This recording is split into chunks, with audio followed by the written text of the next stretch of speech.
A woman in Ferguson run down by two different cars. Now at 5, the search is on for one of those drivers. Missouri State Highway Patrol says two vehicles hit the 61-year-old woman in a matter of moments this morning, but only one of the drivers stayed on the scene. News 4's Deon Broxton live at that intersection at Woodstock in South Florissant with how locals there are dealing with this tragedy. Deon. Sam, things are back to normal now, but this is where that accident happened. It was full of police cars earlier today. Now, police say too many accidents don't happen at this intersection, but within the last hour, we saw an accident right here. If you can see past those trees, that tow truck just took away two of those cars that were involved in an accident right here. But people do tell us this intersection is known for speeding.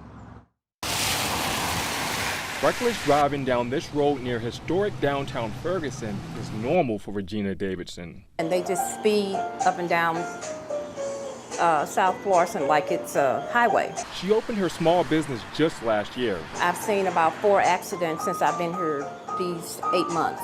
And another one happened Wednesday morning at Woodstock in South Florissant, near McClure South Berkeley High School. Investigators tell News 4 two vehicles hit 61-year-old Willetta Anderson Watson, who was crossing the street.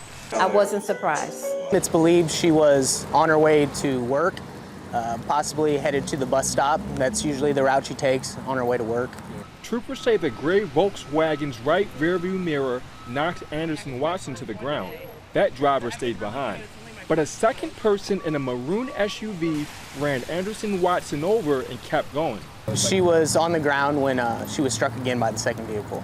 Emergency crews tell us she died at the scene. Law enforcement doesn't know the maroon SUV's make or model, but they're asking anyone with information to contact police.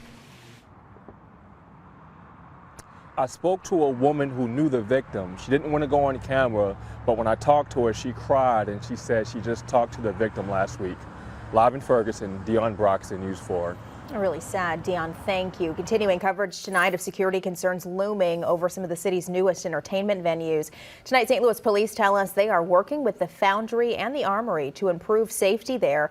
Yesterday on News 4 at 5, we told you that the Armory STL is adding a fence to surround the parking lot. It comes after a series of car break-ins. Cameras and license plate